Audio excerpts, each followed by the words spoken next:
Welcome, guys, to How the Frack We Got Here, a show that takes the news and events of the week and try to make sense out of it all. I'm your host, the most Will Buchanan, and on this show, we simply are all about the facts. There are plenty of news stations out there that simply want to do anything short but inform you. Here at How the Frack We Got Here, that's all we believe in. We go up to the left, we go up to the right, we go up to the middle of independence, we go up to all sides because there's more than one side of a story to everything. And you need to know it all in order to actually formulate your own opinion. And that's what we try to do here at How the Frack We Got Here. Thanks for listening, and hold on. It's going to be fun. All right, guys. Today's date, October 26, 2022, and this is How the Frack We Got Here. I'm your host, the most Will Buchanan. How the Frack We Got Here. We do take the events of the week and try to make sense out of it all. Before we do get started, guys, we do try to let you know that even though this is a news podcast, we do try to watch our language. And sometimes there may be things that might be shown that might be too intense for younger viewers. So your discretion is advised. Aside from that, welcome. So what do we get on this wonderful hump day so far? Well, we start off with the Supreme Court. Yeah, I know. Kind of a twist, isn't it? Judge Alito calls the leak of Supreme Court draft opinion overturning Roe versus Wade a grave betrayal that endangered some justices. Really? The leak of your draft opinion being exposed to the public about you suggesting to overturn Roe versus Wade is a betrayal that endangers some justices. For all those that don't remember, this is the, which feels like ages ago at this point. Earlier this year, there was a leak that was breaking news that that Supreme Court Justice Samuel Alito's opinion of Roe versus Wade was leaked, and that it may have been considered the Supreme Court is considering to overturn the landmark case, which in that sense made abortion legal law of the land. So we all remember that leak. We all remember the fear. And then we remembered, oh crap, failure in chief Donald Trump pushed two Supreme Court justice picks through. He pushed through Brett Kavanaugh and Amy Coney Barrett, both with less than questionable backgrounds, and yet conservatives ran them right on through. So at the time, the conservative-leaning Supreme Court was poised to do exactly what they would do just 4 months later, is strike down the landmark case of Roe versus Wade, and all those conservative-led states who had abortion and trigger laws into effect decided to make abortion illegal or try to at the same time while forcing their opinion on everybody else. Why are we surprised? But it's amazing that he points out that he says, well, this leak caused some justices to be endangered. Really? Who? You? Kavanaugh? Who, Kavanaugh did have a man, threaten to kill him and actually try to find him at his home. You had protests outside of your home, which I admit may have been a little on the extreme side. Protest at the courthouse, sure. Protest outside of a Supreme Court justice's home, yeah, that's a little extreme. Even so, that how quickly Congress got protection put in place for them and their families tells you that there's nothing wrong with Congress. They just choose not to act when they want to. But I didn't see Sotomayor needing protection. I didn't need Stephen Meyer needing protection. Can't really count Ketanji Brown Jackson because she wasn't a part of the Supreme Court at the time. But I can only imagine her if she voted not to strike down Roe versus Wade. So if you want to be honest, he's crying about security, but these judges and their decision-making actually alter the country as we know it.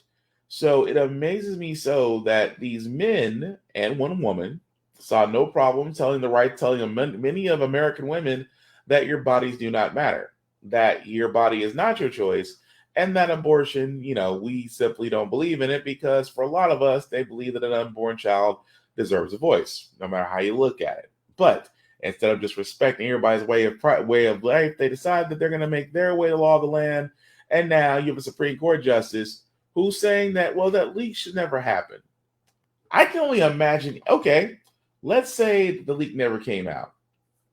Do you not think that the leak never came out? That in the days leading up to the Supreme Court making a ruling that we're still not going to know that you guys are literally thinking about turning down Roe versus Wade, putting it back down to where it was, setting back women hundreds of years? Did you not think that it would not have the same impact, if not more, considering the fact that of all the cases the Supreme Court needs to hear, that why is this one important? I'm sorry, Alito. You're a judge. You're automatically going to have security in most cases. Now, again, do I believe that, protesting outside of a courthouse is one thing. Protesting out of somebody's house where it's their domicile, that's a little extreme. I will be honest about that. I am all for protesting, but when you're protesting outside of somebody's house in that sense, that's a little too much. Now, again, take with it what you will, but saying the leak is a breach of trust. No, the breach of trust was really turning down a law that benefited women only to satisfy a few repressed religious people. That's the true crime. But moving right along, guys, unfortunately, we do have to cover the story as well, as there was another school shooting involving a former student. And this time, as of this podcast, there were 2 casualties. But we do begin here with the discovery after that deadly school shooting that left a student and teacher dead. Authorities say the 19-year-old who just graduated, another young man with an AR-15 style rifle. The images of the teenagers running for their lives, their hands up in St. Louis. Police now say the 19-year-old who graduated last year had more than 600 rounds of ammunition. And tonight, the handwritten note he left behind. We are not going to report on its entirety, but the sheriff tonight on the line that was not only disturbing, but a wake-up call yet again. ABC's Alex Perez leading us off in St. Louis. The chilling images playing out inside a St. Louis classroom terrified students running for their lives. And tonight, authorities have revealed the gunman was another young person. And they say this was the AR-15 style weapon he used to kill a teacher and a 10th grader. He came into the building with more than 600 rounds of ammunition on his person. The police chief today reading excerpts from a disturbing handwritten note 19-year-old Orlando Harris, who graduated from the school last year, left behind in his vehicle. I've been an isolated loner my entire life. This was the perfect storm for a mass shooter. The 19-year-old fatally wounded in a shootout with police. He had already killed a sophomore and varsity dance team member Alexandra Bell. Her family heartbroken. What made her amazing was no matter how mad or frustrated you were, she could always make that frown turn into a smile. She could always brighten up your day. The gunman also killing 61-year-old health teacher Jean Kushka. The cross-country coach was a mother of 5 and grandmother to 7. She put herself between them and harm, between them and danger. She was love. She was the embodiment of love. 7 other students injured, 4 grazed by bullets, 1 with a broken ankle after jumping from the building to safety. And David, authorities say they won't reveal how exactly the shooter entered the building for security reasons, but they do say it was not through an official entry point. Authorities are now also working to determine if the person who sold the gunman that rifle could face criminal charges. David? So again, it's hard enough that we have to still report this, that the number of school shootings that have increased, this time in St. Louis. But can we please stop the fact that every time, and this is the news cycle, understandably so, but you're going to run into this issue to where as soon as there's a school shooting, yes, gun laws need to be talked about, gun regulation. Well, criminals are going to follow the law.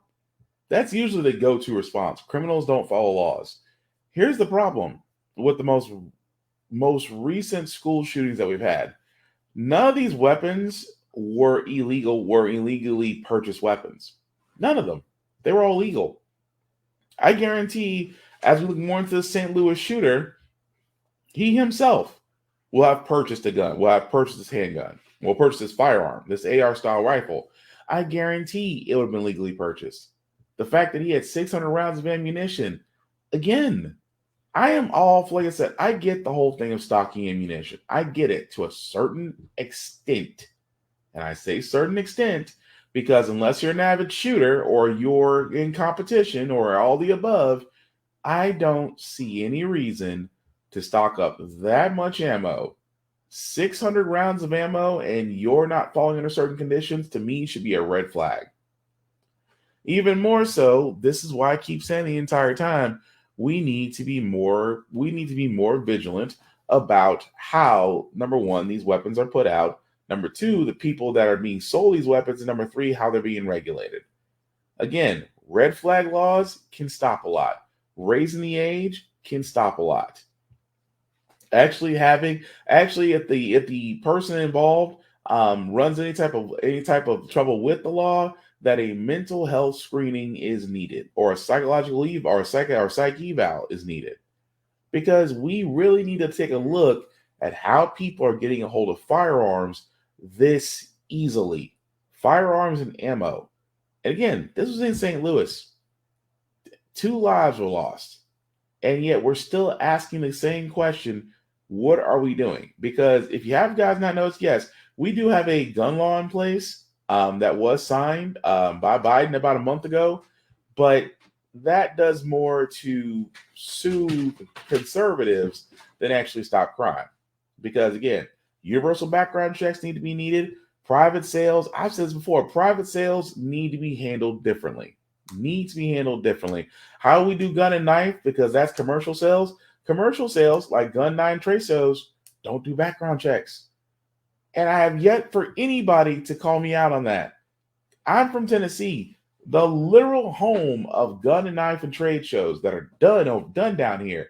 And I can tell you without a shadow of a doubt in my mind, go to a gun, knife, and trade show with money and ID, you will walk out with firearms. Why? Because no background checks are done. So again, it's not the fact that criminals are getting their hands on these weapons. It's the fact of the matter, we really need to take a look at who's getting their hands on these weapons. And the simple fact of the matter is how dangerous it is that they can actually do so, because we've seen the aftermath of when they have these weapons and ammo in their hands. The best way to prevent this is to finally have that hard conversation, to finally push through legislation that's actually going to get to work, and stop bending to the will of gun nuts and ammo sexuals. And this is coming from a gun owner. I love guns as much as the next person, but there needs to be legislation, regulation, new rules, and laws to put in place to protect, to deter, and to punish those who break that law. It's that freaking simple. That's all I'm saying. But guys, remember, we are not too far off. Actually, we are nearing the end of October and going into November, which means midterm elections, especially if you're in Tennessee. And again, early voting has started. So if you want, go to your city's website. I know for Tennessee, it's tn.gov. You can go to early voting. You can see where they're actually doing the votes, and you yourself can go out there and vote. I highly, highly encourage it. Know the candidates, know what they're about, but please vote. Action is always welcome. No action is frowned upon. And if you don't want to early vote, but you want to wait for voting day, feel free. But if I were you, do like I'm doing, take advantage of this early vote and get on in and beat the crowds. Because unfortunately, since we don't have a election day as a national holiday, we're kind of hosed. But hey, do what you can. That being said, the reason why I bring that up is because you guys do remember, as we cover on this podcast, that only conservatives, and even some extreme conservatives are the main ones who are always talking about voter fraud. We have to protect the election. We have to make sure the ballots are in there. We have to make sure the right people get to vote. Yet conservatives are the only ones that are putting in new laws about voting, restricting mail-in voting, restricting where ballot boxes can be put, restricting what a poll worker can do, besides, making it a felony to give food or water to a person that's voting. Yes, all conservatives. That being said, the only time we ever hear about voter fraud or voter suppression always deals with conservatives. Don't believe me? This story. These two men right here, on the left, Jack Berman, on the right, Jacob Wohl, are pleading guilty to where they were caught in a 2020 election fraud. Those two gentlemen right there actually were a part of a voter suppression campaign back in 2020 using robocalls to keep certain people from voting. They were found out and they were arrested, and they're now pleading guilty, which probably means they did a deal. Keep in mind, this is always conservatives. No matter how you cut the mustard on this, it's always conservatives. I've yet to find Democrats. I've yet to find independents. I've yet to find Green Party. I have yet to find anyone else outside of conservatives were the same people talking about voter suppression, voter fraud and all this stuff, are the same people that are doing voter suppression campaigns, that are basically passing on election misinformation, passing along folks who can and cannot vote, doing everything they can to do voter suppression, right along with Roger DeSantis in Florida in his election police, which, by the way, are basically dissuading people from voting, even though Amendment 4 did allow some criminals their voting rights restored. That's all those states.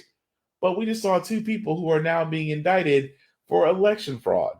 Conservatives, they are the only ones out there that I know will always be the ones that talk about voter fraud. But one thing I will get about conservatives, conservatives will do everything they can to stoke the anger of the Mayo in order to get them to come out.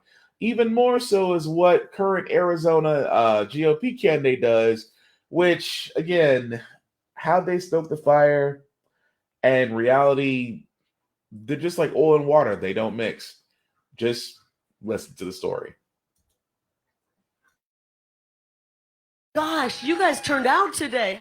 In the race for Arizona governor, you hear this from Republican nominee Kari Lake on her plan for border security. It's called our Article 1, Section 10 rights under the United States Constitution. Article 1, Section 10, United States Constitution. We're going to invoke our Article 1, Section 10, basically authority to take care of our own border. That border is an international border, so the federal government controls it. But Lake interprets the U.S. Constitution to mean she could do this.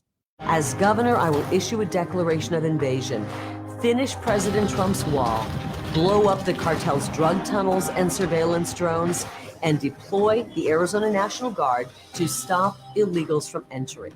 Those explosions and drones are computer-generated graphics to illustrate her point, something echoed by fellow Arizona Republican and U.S. Senate nominee Blake Masters, also using computer graphics in his ad.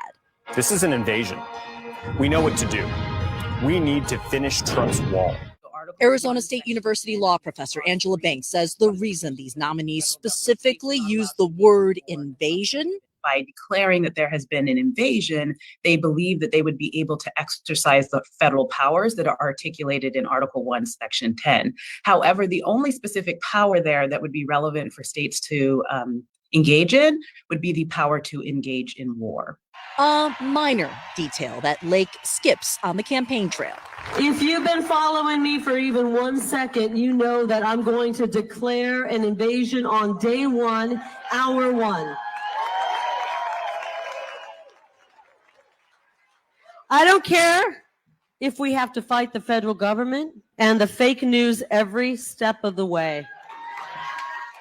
That hardline stance is popular among the Republican base in Arizona, a border state that's seen the influx of migrants and drugs. Outgoing Republican Governor Doug Ducey moved more than 100 shipping containers to try and plug holes in the border over the summer, a move that's landed his action in court. And that's where Lake's constitutional plan would likely end up. Is this more political rhetoric, or does this legally seem feasible to you?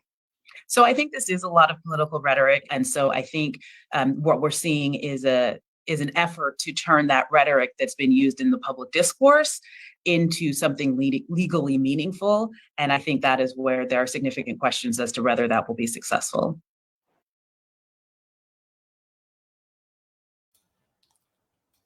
So what's crazy about this is, number one, the GOP candidate is doing what every conservative does. They follow Trump's playbook. They will incite the fact that there's an invasion when there really is not. We're a nation of immigrants. People are always going to come to the U.S. You didn't complain when the Russians came over here before they started beef with Ukraine. No one cried when Ukrainian refugees were coming here. But you know when they cried, though?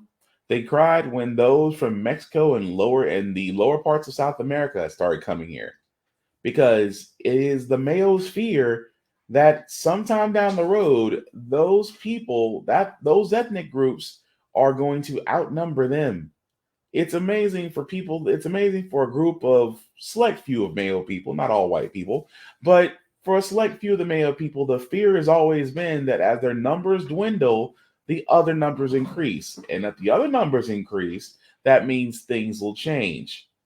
And it's amazing that when you've been on top for so long, that for some odd reason, it's scary to think that another race may do the same thing that possibly your race has done to other people. That's all I'm saying. Seems to be a little more of a fear than anything else.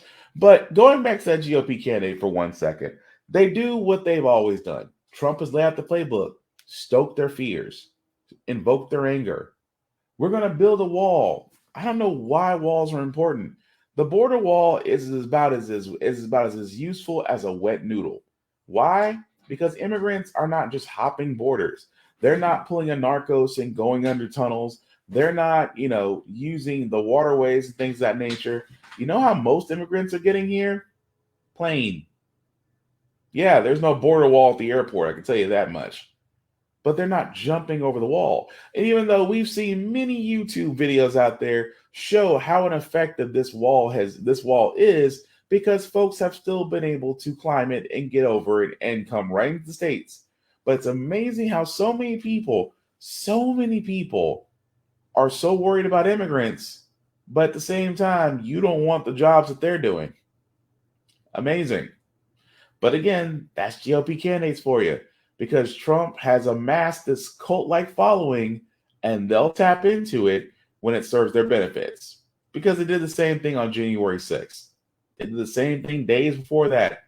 They stoked that fire with Trump and then also try to hide in the same room with Democrats, because the mob didn't care who they came for, because they came for chaos, and chaos does not discriminate. But again, guys, as I said before, midterm elections are next month, and of course, early voting can happen in your state, so definitely check your state's website to find that out. I know for Tennessee's, it's going on right now. But there is one thing that is going to be talked about during these midterms, especially for voting. If you're going to be voting, especially voting either early voting or being in line, that senior citizens, baby boomers, because the baby boomer generation is starting to get up there, are also dealing with inflation. How they're dealing with inflation should say a lot, because actually out of the economy, besides children and education, it affects senior citizens the most.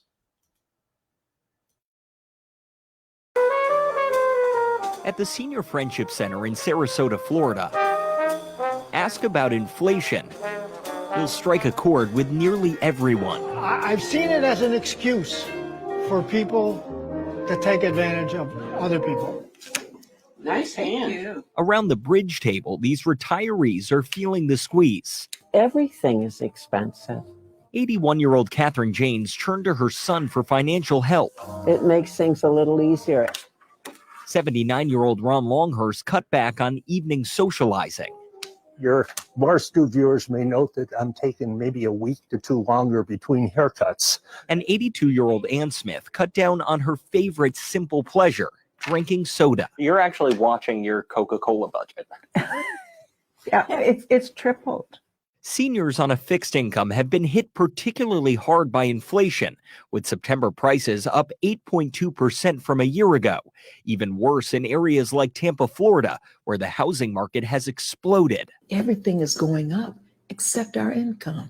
67-year-old Sharon Johnson says her family's rent in Tampa jumped $350 this year to $3,100 a month. And with other bills surging, it's thrown their budget into chaos. I've never had to worry about how we were going to eat. They already have boxes packed, expecting another rent hike when their lease ends. The retired university counselor and her husband, a retired engineer and teacher, moved here from Michigan. But so far, price hikes are stealing their retirement dream. We are middle income with less to work with than when we worked full time. And we have worked hard and we've been honest. Then why is it going in reverse? Next year, Social Security recipients will receive an annual cost of living adjustment of 8.7%, the largest increase since 1981. The salad smells good.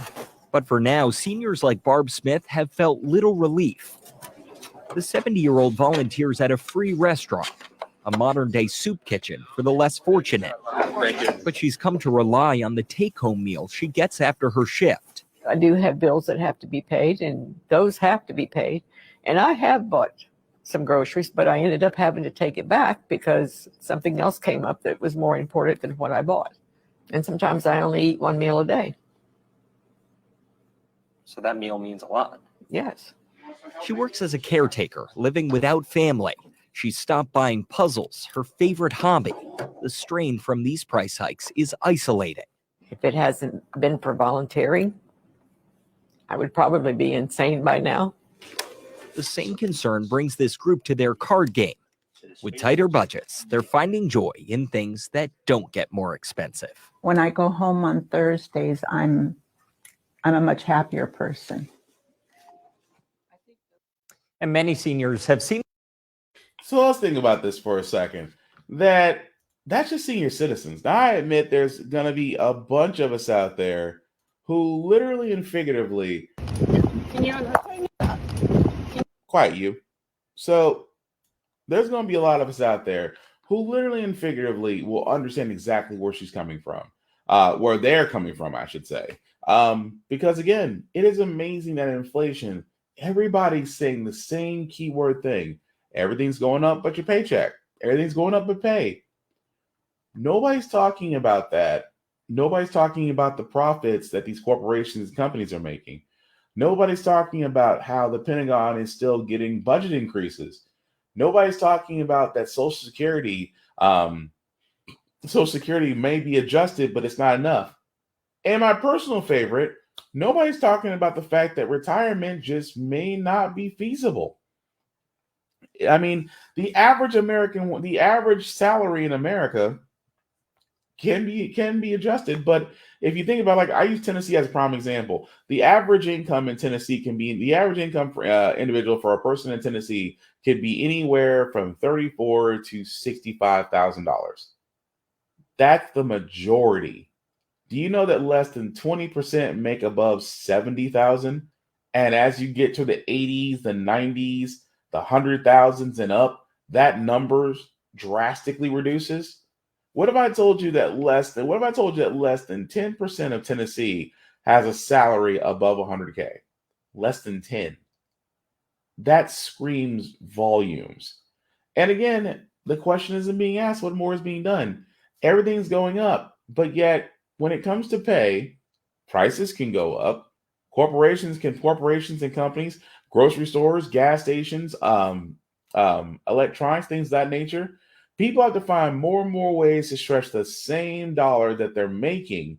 And at the same time, companies keep making record profits in a recession type, pandemic ran economical environment. How? Because again, it's like you keep milking a dead horse. And well, actually, that's a bad analogy. You keep milking a dead cow. You keep milking a dried cow. The only thing that's going to happen is eventually you're going to get kicked in the teeth or worse. But the problem is no one's discussing it. Even more so retirement. Baby boomers these days, most 60 plus and up are having a hard time staying retired because their 401ks, everything they built up as a nest egg after years of working hard, after years of sweat and labor, that you had to find yourselves reentering the workforce because, again, your retirement fund isn't going to make it because your retirement fund wasn't built for inflation. It wasn't. No retirement funds out there built for inflation. So it's amazing to me that as much as we know what the problem is, and I said this all the time, pay people. I always say, I mean, historically, and I've yet to be proven wrong on this, do you not know, for the simple fact of the matter, that historically, when Americans make more money, they spend more. When they spend more, the economy does better. That's how we've gotten out of recessions before. And yet, minimum wage is still $7.29 an hour. Companies out here, for the most part, are offering $10 to $14 an hour jobs. You know, most jobs aren't paying enough to basically live in a one-bedroom apartment in the U.S.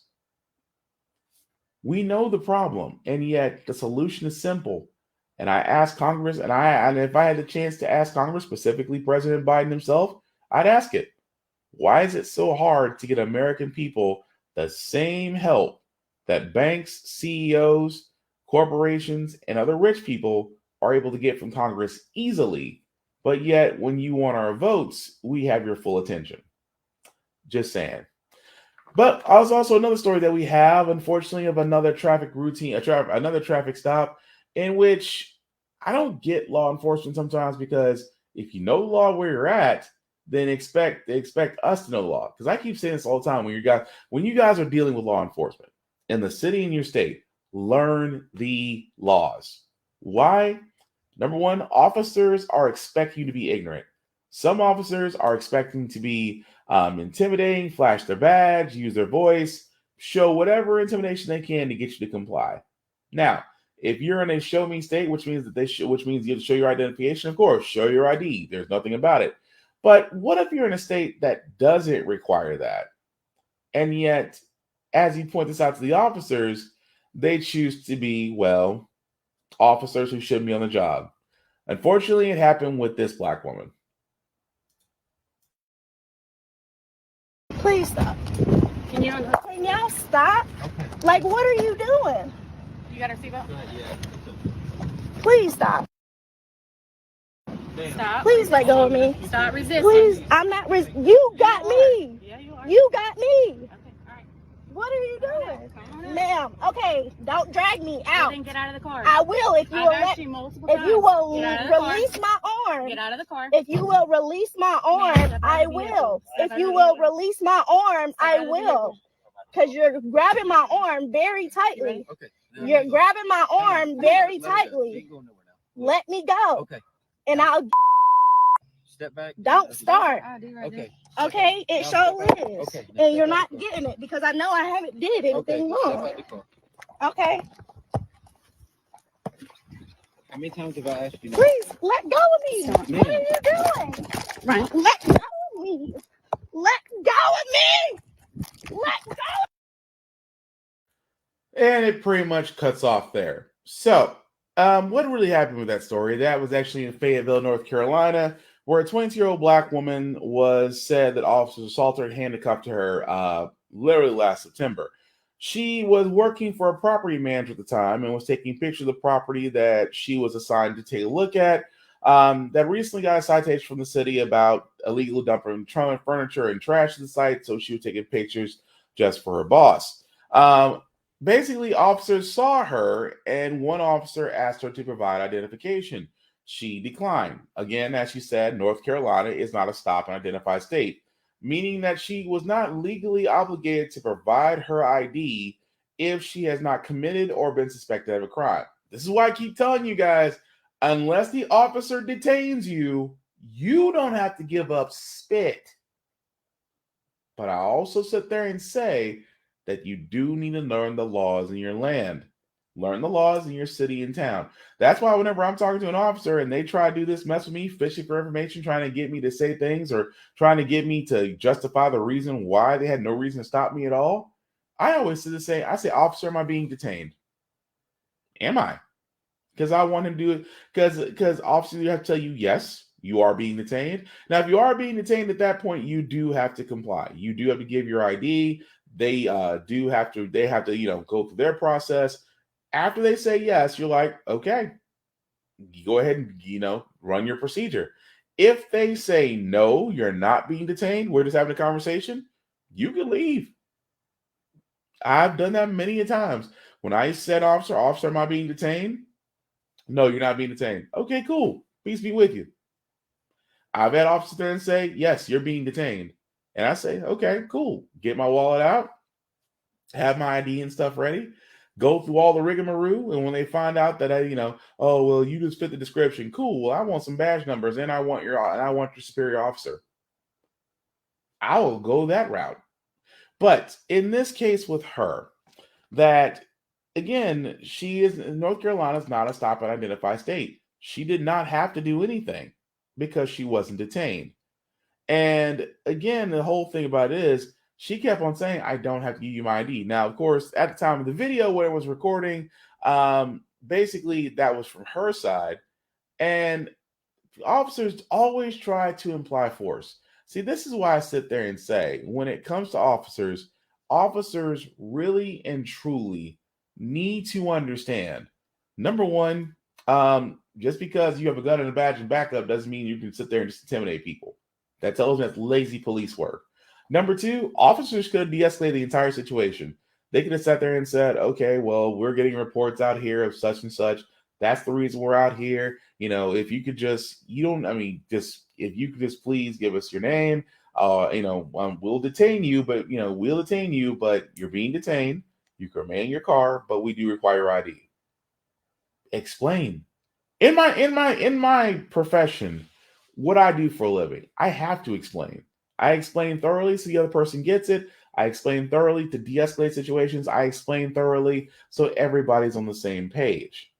Some officers out there could learn to do that, because yes, that woman is thinking about pressing charges, as she should, because it comes to find out that the officers really did not, at the current point of this podcast, which that is an ongoing story, the officers have yet to give a comment. Gee, I wonder why, concerning the fact of how quickly it escalated. Simply put, because officers believe that everybody should comply, when it should be the officers themselves who should be complying to actually doing proper procedure and actually doing their job. But hey, it's the reason why I keep saying law enforcement, that you train so much longer to be a hairstylist or a plumber or a contractor or electrician or any type of trade job, or you train longer to be a psychiatrist. You train longer to be a classically trained violinist or pianist. The fact that you have to train so much longer than an officer of the law screams the way that police reform should be handled in our freaking country. At the same time, learn humility and de-escalation tactics. It'll go a long freaking way. That's all I'm saying. But speaking of things that don't make no sense, I'd never thought I'd say this, that there is a story about the progressive Democrats who decided to backtrack after, and I wish I could make this up, that they retract the letter to Biden saying about pursuing direct negotiations with Russia in their ongoing invasion of Ukraine. House progressives. I cannot stress this enough. That, of course, those people being seen there, as of yesterday, Tuesday, sent a letter urging him. Keep in mind, this is on Tuesday. So on Tuesday, House progressives did urge President Biden via a letter to negotiate with Russia to end the war in Ukraine. However, the Progressive Caucus chair, as you can see right there, Pramila Jayapal, says that the letter was drafted several months ago, but unfortunately was released by staff without vetting. Really? That's the excuse you're going to go with? That, again, how that could be seen, that for simple fact of the matter is, Russia, by all intents and purposes, is invading Ukraine. Putin is trying his best to invade Ukraine, as messed up as that situation is. And at the same time, Democrats, specifically progressive Democrats, are telling Biden to negotiate with Russia to end the war in Ukraine. Does anybody see the problem with that situation and why they're backtracking now? Because why do we need to negotiate? Russia invaded a smaller country in order to sit there and, as Putin would say, claiming previous land ties. That alone is a red flag. At the same time, asking President Biden to negotiate. Don't we have something about we don't negotiate with terrorists? Is that not being said anymore? I could have sworn, because wasn't Bush 2.0? We don't negotiate with terrorists. I could have sworn Bush 2.0 said something close to that. But it's like, of all things, Democrats, and usually I used to say stupid ideas usually come from conservatives, but I guess even Democrats can have a slow day. But why do we need to negotiate? That's the thing about Russia. Russia knows that, number one, it's the number two producer of oil in the world. Actually, no, scratch it. Number three, because USA is number one, Saudi Arabia is number two, Russia's number three. But the fact that Russia does cover a lot of the EU and that they're producing oil for the EU, but at the same time, what other reason does the US have to negotiate? If anything, they should be helping Ukraine get their NATO status. So that means once that goes into effect, Russia's going to have to contend with more than just one nation. It's got to contend with several. Because if Ukraine did get accepted into the United Nations, that means that they can request military aid from these countries. And that might look a little bit differently on Putin's face when he's not just dealing with the US and Ukraine, but 11 to 18 different other countries. Still being that they may or may not, but it's a lot harder to fight. It's a lot harder to fight 18 countries versus 2. That's all I'm saying. But again, it makes no sense to negotiate with Russia when Russia's the one doing the bullying. That's like saying, I'm going to go to the person that's beating me up and negotiate something to where it doesn't happen anymore. No, because they can take your money and still beat you up. That's the whole point. But the last story, but 2 more stories, guys, before we get to our feel good segment. I did want to cover this as well because unfortunately, Biden's student loan plan currently right now is on hold. Somehow, some way, these Republicans got a judge to throw an injunction on this because of several lawsuits that are being led by conservative heavy states, which basically are saying that the president does not have the ability to forgive student loans. This is because so far 6 states have joined this, and the 8th this is a long word to say, and apparently it's tongue challenging. The 8th U.S. Circuit Court of Appeals is where the judge is from that actually put this injunction in. Right now, it is temporary, but yes, I cannot figure out why, for the life of me, conservatives have a problem with this. Conservatives didn't have a problem, in my opinion, with giving billions in bailouts to Wall Street multiple times, to the automotive industry, to banking, to corporations. I do not understand it. They turned a blind eye to every other entity out there that had the means, money, and more opportunities to get to raise capital. But yet, when it comes to your average everyday citizen who has student loan debt that may prevent them from buying a car, getting a house, getting a job, because jobs look at credit checks too, that even though $10,000 and $20,000 may be a drop in the bucket for some, especially if your student loan debt is $70,000 and up, $100,000, actually $100,000 plus if you're in the medical field, but for that $10,000 to $20,000, it can be relieved to somebody, and for some odd reason, Republicans hate it. Now, I could say because of private banks they're fighting for, because private banks realize that they can lose billions of dollars on interest payments from those student loans. But I say it all the time. It is amazing to me that banks can turn around. Excuse me. That banks can turn around and give $60,000, $70,000 to an 18-year-old, but yet still turn around after the 18-year-old has been through college and say, I want my money back plus interest. But the jobs aren't there. The job market is not there. The pay is definitely not there. But imagine being stuck with a student loan that you yourself will not get rid of in about the same time that it takes to pay off a 10-year mortgage or more. You could probably pay off a 10-year mortgage or 20-year mortgage faster than you could pay off student loan debt. Why? Because those loans were designed to keep the borrower paying. Those loans were not designed to get you through college. Those loans were designed to keep the borrower paying. As long as the borrower is paying, then the recipient will always have a consistent cash flow.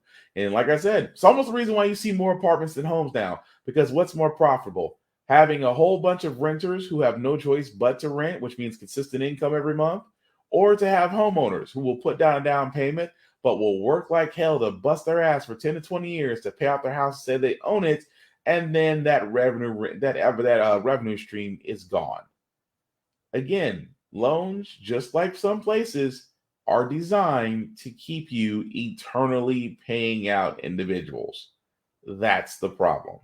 But we'll follow that story as it comes along. And like I said, it's a temporary injunction. It may or not be removed, but we'll follow that story as it comes along. And also, speaking of business, though, Kanye West, I know I don't like talking about the city either, but it is amazing to me that Kanye West is a warning story about business practices 101. Free speech does not mean absolution is covered.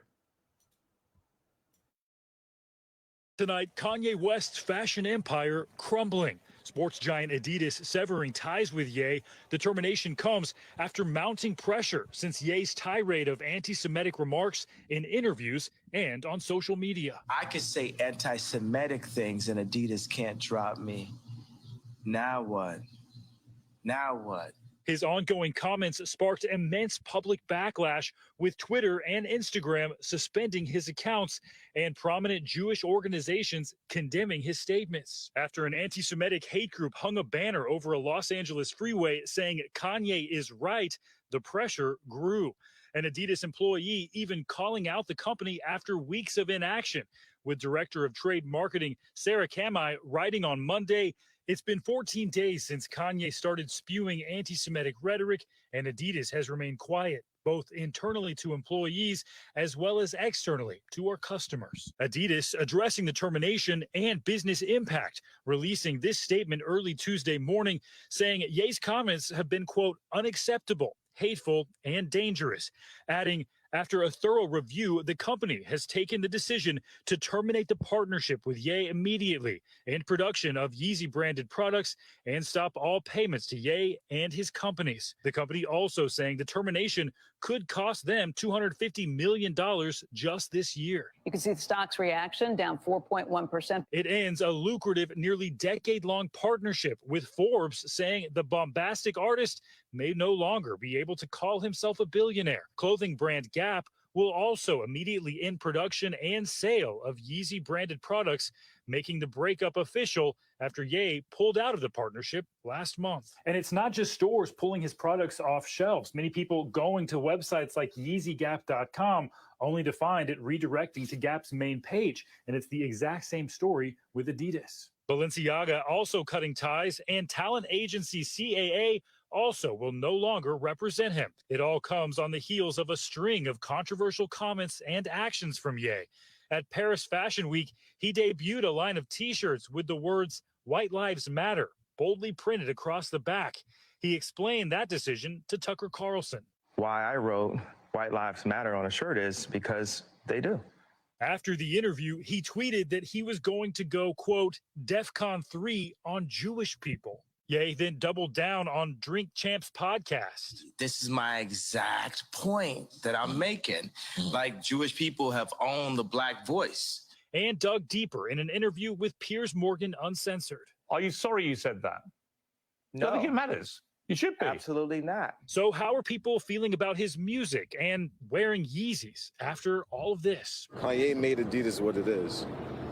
They came a long way. I just got some sneakers from here, and it's inspired by him completely. I don't think I would support him financially, but listening to his song on YouTube that's like a repost or something like that, I think the dude still makes good music, but I think the culture that he fosters, you know, socially it's not acceptable. He's an artist, and sometimes I just wish he kept his mouth closed about certain things. All right, Stephen Romo joins us now. Stephen. Oh, that again, our statement of the year. Keep your mouth shut about some things. No, Kanye is literally the best example of a business case that you will ever get. It kills me how people think. Let's just step away from the business side for a second. It never ceases to amaze me about free speech. For all those that understand, you do know that you are never prosecuted by what you say. You can say whatever you want. There will be no government agents at your door. There will be, to a reason. Let me cap that. To a reasonable extent, you are allowed to say anything that you want to say without persecution. That's right. Freedom of speech, freedom of religion, it's all the above. There is a reason why in the world you can do that. Now, that being said, however, you can say anything that you want to say, but at the same time, you're not absolved of it. Meaning that if you turn around and say something like insulting a certain ethnic group, and then certain ethnic group responds in a way to where it may hurt your pockets, my friend, your freedom of speech is not being hindered. You're learning a business case 101 lesson. That's the reason why a lot of businesses don't take positions. A lot of businesses, for the most part, remain neutral. There's a reason for that. Why? Because think about Black Lives Matter. Remember when Nike a long time ago made Colin Kaepernick the face of the company for a little while, stand for something if it means you lose everything? Do you remember how many people of the Mayo were burning jerseys, burning Nike stuff, burning Nike jerseys, Nike shoes, anything Nike? I can't support that. I can't support a company that supports a quarterback who kneels and disrespects the American flag. Those very same people are buying still Nikes to this day. Their burning symbolizes meaning nothing. Nike didn't lose money. Quite matter of fact, like Nike actually gained money, especially from the sellouts, especially from the selling out of Kaepernick's jerseys, likenesses, and things of that nature. Business model 101. When you take a stand, for most businesses, when they take a stand, it's to make sure that they keep profit. Has nothing to do with morals, keeping profit. What Kanye did was decided that he wanted to speak his opinion, and at the same time decided, oh, well, I'm going to speak my opinion and then some. And if I was Kanye's publicist, business partners, or any of the above associated with him and his brand, I'm very concerned. Matter of fact, I'm probably writing on my resume for my next job, but I'm concerned. Why?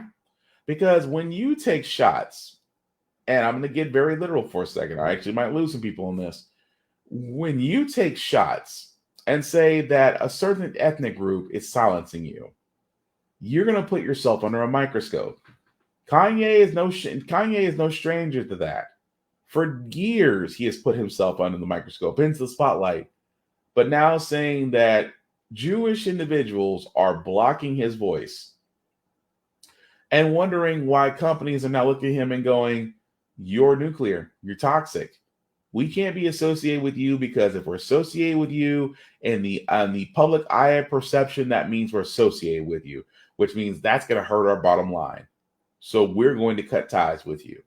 Not just Gap, not just Adidas, who Kanye literally insulted by saying, I can say anti-Semitic comments and Adidas won't cut me. Adidas was like, bet, no problem. Well, losing Kanye is gonna losing Kanye. Adidas bound to lose $250 million this quarter. Adidas value as a company is well over $3 billion. $250 million lost in one single quarter. They'll gain double that back in the next one. A footnote in the losses and gains of money with billion-dollar corporations. Balenciaga, luxury high fashion line. They lose nothing from Kanye. Gap still considered high fashion. Still high fashion, still producing, will not lose sleep over the fact they're not making Kanye products anymore. But you know who loses out of all this? As companies left and right are dropping him? Kanye. Business case 101. Do never burn bridges associated with ethnic groups. That's why businesses remain neutral. They're Switzerland as far as most places are concerned. So the simple fact of the matter is just that Kanye is going to double down on this. And again, and then you got some people out there, it's like, well, he talked about black people and nothing happened to him. Well, there's a reason for that. Not because of the fact that black people are standing with him, because last time I checked, the only two black people are standing with him is Candace Owens and Jason Whitlock. Two black people who want to be white so bad, they're just waiting for the bleaching process to be perfected. The point I'm making out of all this is the reason why it doesn't have the same effect for black people as it does the Jewish community right now, who's still reeling from the fact of what he said, is because the Jewish people, for a lot of these people, they're in certain positions of business, of finance, of just power in itself in a financial sector. I hate to say this, but for every one black person, there's about 15 Jewish people. Def Jam needed a financier. Most record labels have a certain financier. Most banks have a certain most banks are being led by a certain CEO. Most companies out there, Gap, Balenciaga, Adidas, are being led by a certain CEO. The problem with the black community, and one day on my Alpha's podcast, I will talk about it. But when we hold that type of power in the financial sector, then you will see the impact we have when someone talks bad about us. Because I really hate to break this, but as black people, we have the greatest spending power in the United States. No other ethnic group compares to our spending power. But when it comes to our financial base, we are woefully found wanting compared to others. But we'll cover that subject honestly on All Flint's podcast, because it's definitely going to get to that. But we're going to move on to our feel good segment, because usually on How the Frack Got Here, we cover a lot of things that are doom and gloom, sometimes things do faith and humanity. But hey, it's hump day, which means tomorrow's Friday, which is Thursday, and we want to leave you guys out some good vibes. And I always try to find stories that inspire, to make us, to really push us, to help us find motivation. And this guy right here, every time I see individuals like this individual about the show, that just lets me know that I need to keep pushing, because if they're not finding no excuses, then I shouldn't either. That begins quite literally with love. We introduce you to a teen who is serving as an inspiration. 16-year-old Clay Watson is a force on the tennis court, and his serve is especially impressive. Born without a left forearm and hand, that does not stop him from unleashing a powerful serve. I grew up with this limitation, which that's what it's called, but I don't really see it as a limitation. As a young boy, he found ways to play basketball, baseball, and golf. But it wasn't until the 7th grade that he decided to try tennis. I was like, hey, Mom, I want to play it. I want to try out for the tennis team. She's like, okay. I said, okay, have fun. Good luck. Do we even have a tennis racket? And I was like, oh, yeah, we have an old one out there. So that's what he used. And he came back home every day from tennis tryouts saying, well, I made the cut. Learning to serve with one arm or one hand was definitely difficult, but it honestly came very easy to me and pretty quickly. I really just tried different things, different tosses.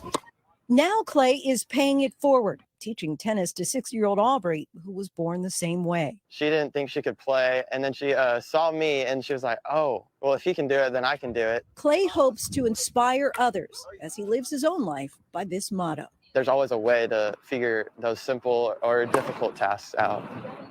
And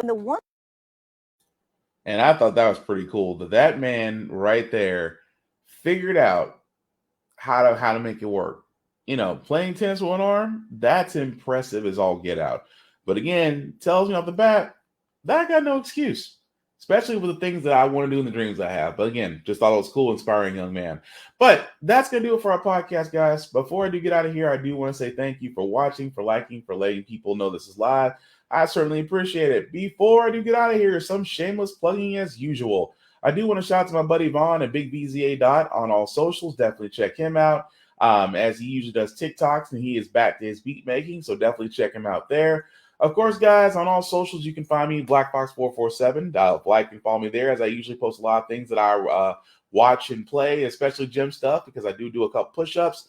At the same time, guys, again, I am all about the unity, and I'm all about communication, networking, really building up that base that I just got to talking about, especially when it comes to Black people. We really need to do that. We really need to build up. It is 2022 and we're still acting like it's 1978. We do need to be better. If we do better, if we know better, then you'll do better. That is my entire wish. If I could have one honest wish, well, my one honest wish for mankind, that would probably be it, because I got a lot more wishes, but that goes a whole nother subject. That being said, guys, the tracker at the bottom, let me make that just a little bit bigger. If you copy and paste this into your browser, we'll take you to our link tree that has the YouTube and Facebook groups for all of my podcasts. How the Frack got here, get bit, and of course the Offense Podcast. Definitely like and share and follow as we try to keep these things updated with news and topics depending on the show. But again, definitely check out the YouTube, Facebook groups as we're trying to grow them from there. That being said, guys, the last thing I'll say is, again, if you're going to be out and about, please, especially in high traffic areas, please wear a mask, protect yourself. Coronavirus and its many variants and Decepticons are still out there. Please, oh please, oh please, protect yourself. If you feel the least bit sick, please stay home, because the only way we're going to get past this pandemic is to literally and figuratively protect ourselves. That is the only way we can do that. So, the last thing I'll say about How the Frack got here, it's all about staying informed. We are not trying to reinvent the wheel. We are simply trying to give you all the information to allow you to make up your own mind for yourself. But we're providing a logical perspective that goes along with it. We do a lot better in society once we're informed. We're progressive. We move forward. We try to right the wrongs of our past by making decisions now that we should have done back then, like electing our first black. Wow, that was such a terrible outro. Electing our first black woman to the Supreme Court, electing our first black woman to the Federal Board of Governors, electing our first black 4-star military general in the armed forces. All great things. When we don't learn from history, we are doomed to repeat it. That's why we keep asking ourselves, why does everything go up with your paycheck? Why do we have the same politicians, but still the same old game in Congress? And most importantly, how the Frack got here. Thank you all for watching, guys. Take care of yourselves and each other. We will all get through this. Peace.